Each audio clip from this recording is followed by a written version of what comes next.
ہشام بن زید بن انس نے حضرت انس بن مالک رضی اللہ تعالیٰ عنہ سے روایت کی، کہا جب حنین کی جنگ ہوئی تو حوازن اور غطفان اور دوسرے لوگ اپنی بیوی بچوں اور مویشیوں کو لے کر آئے، اور رسول اللہ صلی اللہ علیہ وسلم کے ساتھ اس روز 10,000 اپنے ساتھی تھے، اور وہ لوگ بھی آپ صلی اللہ علیہ وسلم کے ساتھ تھے جنہیں فتح مکہ کے موقع پر غلام بنانے کے بجائے آزاد کیا گیا تھا، یہ آپ کو چھوڑ کر پیچھے بھاگ گئے، حتیٰ کہ آپ صلی اللہ علیہ وسلم اکیلے رہ گئے۔ کہا آپ صلی اللہ علیہ وسلم نے اس دن مہاجرین کے بعد انصار کو 2 دفعہ پکارا، آپ دائیں طرف متوجہ ہوئے اور آواز دی، اے جماعت انصار۔ انہوں نے کہا لبیک اے اللہ کے رسول صلی اللہ علیہ وسلم، خوش ہو جائیں، ہم آپ کے ساتھ ہیں۔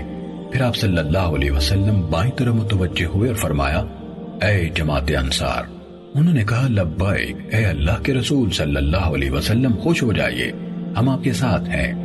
آپ اس وقت سفید خچر پر سوار تھے۔ آپ صلی اللہ علیہ وسلم نیچے اترے اور فرمایا، میں اللہ کا بندہ اور اس کا رسول ہوں۔ چنانچہ مشرک شکست کھا گئے اور رسول اللہ صلی اللہ علیہ وسلم نے غنیمت کے بہت سے اموال حاصل کیے، تو آپ صلی اللہ علیہ وسلم نے انہیں فتح مکہ سے ذرا قبل ہجرت کرنے والوں اور فتح مکہ کے موقع پر آزاد کیے جانے والوں میں تقسیم کر دیا، اور انصار کو کچھ نہ دیا۔ اس پر انصار نے کہا، جب سختی اور شدت کا موقع ہو تو ہمیں بلایا جاتا ہے اور غنیمتیں دوسروں کو دی جاتی ہیں۔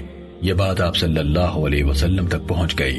آپ صلی اللہ علیہ وسلم نے فرمایا، اے انصار کی جماعت، کیا تم اس بات پر راضی نہ ہوگے کہ لوگ دنیا لے کر جائیں اور تم محمد کو اپنی جمعیت میں شامل کر کے اپنے ساتھ گھروں کو لے جاؤ؟